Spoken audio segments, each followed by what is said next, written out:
Assalamualaikum warahmatullahi wabarakatuh. Siswa-siswi kelas 8 Madrasah Sanawiyah Negeri 4 Blitar yang saya cintai dan saya banggakan. Pada pertemuan kali ini kita lanjutkan pembahasan kita yaitu mengenai sujud tilawah. Sama sebagaimana penjelasan minggu lalu yaitu mengenai sujud syukur. Di dalam sujud tilawah nanti kita akan membahas mulai dari pengertiannya, sebab-sebabnya, syarat, rukun, dan juga hikmah. Langsung saja pada pembahasan pertama kita bahas mengenai pengertian dari sujud tilawah. Pengertian sujud tilawah. Sujud tilawah itu apa? Sujud tilawah adalah sujud yang dilakukan ketika kita membaca atau mendengar ayat-ayat sujadah yang ada di dalam Al-Quran. Ya, jadi sebagai tambahan informasi bahwasanya di dalam Al-Quran ada beberapa syarat, ada beberapa ayat yang disebut sebagai ayat-ayat sujadah. Setidaknya nanti ada 15 ayat pada penjelasan berikutnya. Kemudian untuk sujud tilawah sendiri, hukumnya adalah sunnah. Sebagaimana hadis yang diriwayatkan oleh Abu Dawud dari sahabat Ibnu Umar. Di sini disampaikan karena Rasulullah Shallallahu Alaihi Wasallam yaqra'u alaina al-Quran فإذا مر بالسجدة كبر وسجد وسجدنا معه, yang artinya Nabi membacakan Al-Quran kepada kita, maka ketika melewati ayat sajadah, artinya ketika beliau membaca ayat sajadah, beliau bertakbir dan bersujud, dan kami pun para sahabat bersujud bersamanya. Hadis riwayat Abu Dawud. Ini salah satu dari beberapa dalil mengenai hukum sujud tilawah. Kemudian berikutnya, sebab-sebab sujud tilawah. Sebabnya satu saja, sebagaimana dalam pengertian tadi, yaitu sujud tilawah sunnah dilaksanakan ketika kita membaca atau mendengar ayat-ayat sajadah. Kemudian dalam Al-Quran, sebagaimana yang saya sampaikan tadi, ada beberapa ayat sajadah, yaitu tepatnya ada 15 ayat sajadah. Ayatnya di mana saja, di dalam surat apa saja? Yang pertama, ayat sajadah berada dalam surat Al-A'raf ayat 206. Nanti bisa cek sendiri langsung di dalam Al-Quran. Kemudian ada surat Ar-Ra'd ayat 15, surat An-Nahl ayat 49-50. Kemudian ada surat Al-Isra ayat 109, surat Maryam ayat 58, surat Al-Hajj ini istimewa, ada dua ayat, yaitu Al-Hajj ayat 18 dan 77. Kemudian ada surat Al-Furqan ayat 60, ada surat An-Naml ayat 25-26, kemudian ada surat As-Sajdah ayat 15, surat As-Shad ayat 24, surat Fussilat ayat 37-38, surat An-Najm ayat 62, surat Al-Insyiqaq ayat 21, yang terakhir ada dalam surat Al-Alaq ayat 19. Kemudian berikutnya syarat-syaratnya. Syarat-syarat pelaksanaan sujud tilawah setidaknya sama sebagaimana pelaksanaan sujud syukur. Jadi kalau sujud syukur kemarin ada 3, di dalam sujud tilawah ini syarat-syaratnya ada 4. Yang pertama adalah suci dari hadas dan najis. Suci dari hadas kecil, hadas besar. Suci dari najis baik pakaian, badan, ataupun tempat di mana dilaksanakannya sujud tilawah tersebut. Kemudian yang kedua, seseorang yang melakukan sujud tilawah di sini disyaratkan harus menutup aurat. Laki-laki berarti menutup antara pusar dan lututnya. Kemudian untuk perempuan menutup semua badannya kecuali wajah dan dua telapak tangannya. Kemudian yang ketiga, syarat yang ketiga adalah menghadap ke arah kiblat.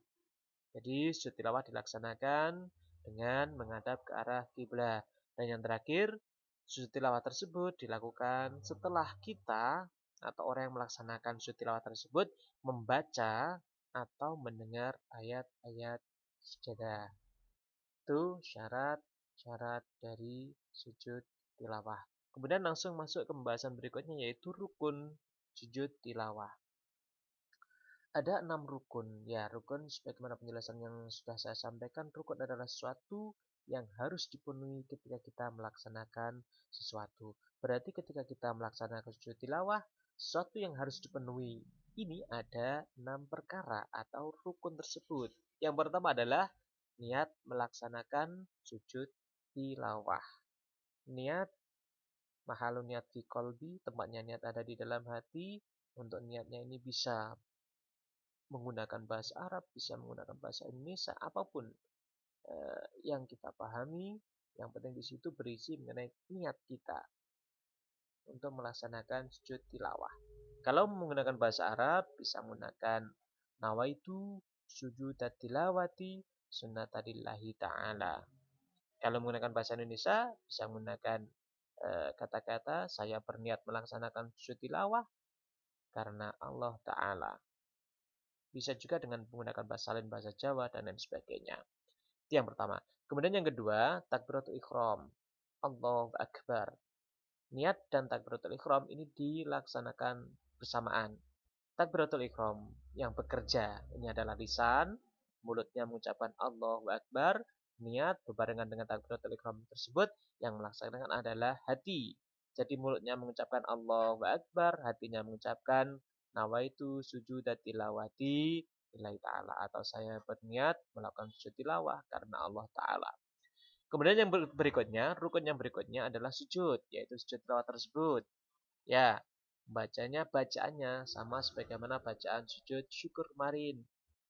Sajada wajhi lilladzi khalaqahu wa sawwara wa syaqqa sam'ahu wa basara bihaulihi wa quwwatihi fatabarakallahu ahsanul khaliqin. Cukup dibaca satu kali. Kemudian duduk setelah sujud tanpa membaca tasyahud, kemudian dilanjutkan dengan salam dan yang terakhir adalah tertib. Apa itu tertib? Tertib adalah mengawalkan yang awal dan mengakhirkan yang akhir. Artinya niat dan takbiratul ihram pertama dilaksanakan di awal, kemudian dilanjutkan sujud, dilanjutkan duduk, dilanjutkan salam. Tidak boleh dibolak-balik. Itu namanya tertib. Kemudian berikutnya, setelah rukun, kita bahas mengenai hikmahnya. Hikmah daripada pelaksanaan sujud tilawah. Ada banyak hikmah yang bisa kita dapatkan dari sujud tilawah, tetapi di sini saya rangkum menjadi 6. Yang pertama adalah ketika kita melaksanakan sujud tilawah, kita dihindarkan dari godaan syaitan. Nah, itu yang pertama. Kemudian yang kedua, ketika kita melaksanakan sujud tilawah, mengajarkan kita untuk bisa lebih menghayati bacaan dan kandungan dari Al-Quran yang kita baca ataupun yang kita dengar. Artinya bahwasanya dengan kita mencermati bacaan-bacaan tersebut, kita akan paham bahwasanya di situ ada perintah seperti ini, ada anjuran semacam ini. Ya, di antaranya adalah ini disunahkannya untuk melakukan sujud tilawah. Kalau kita mencermati, menghayati bacaan dan kandungannya, maka niscaya kita akan memahami sedikit demi sedikit mengenai kandungan daripada isi Al-Quran. Kemudian yang berikutnya, hikmahnya adalah kita takarub ilallah, mendekatkan diri kepada Allah Subhanahu wa taala, jelas. Kemudian menghindarkan diri dari sifat sombong, ya. Karena kita senantiasa untuk bersujud, bersujud dan bersujud, bahwasanya kita ini adalah lemah, suatu makhluk yang lemah dibandingkan dengan keagungan Allah yang Maha Kuasa. Kemudian menumbuhkan kesadaran akan kebesaran Allah Subhanahu wa taala, mengagungkan kepada Allah Subhanahu wa taala. Dan yang terakhir dengan tilawah, hal tersebut membuktikan akan ketaatan kita kepada Allah Subhanahu wa taala. Kita sebagai makhluk, kita sebagai hamba senantiasa harus mengagungkan, menyembah kepada Allah Subhanahu wa taala sebagai sang pencipta, sebagai Tuhan yang wajib kita taati. Anak-anakku sekalian yang saya cintai dan saya banggakan, saya kira demikian tadi penjelasan singkat mengenai sujud tilawah. Semoga apa yang kita sampaikan memberikan kemanfaatan kepada kita semua. Amin ya rabbal alamin. Akhiran ihdinas siratal mustaqim. Assalamualaikum warahmatullahi wabarakatuh.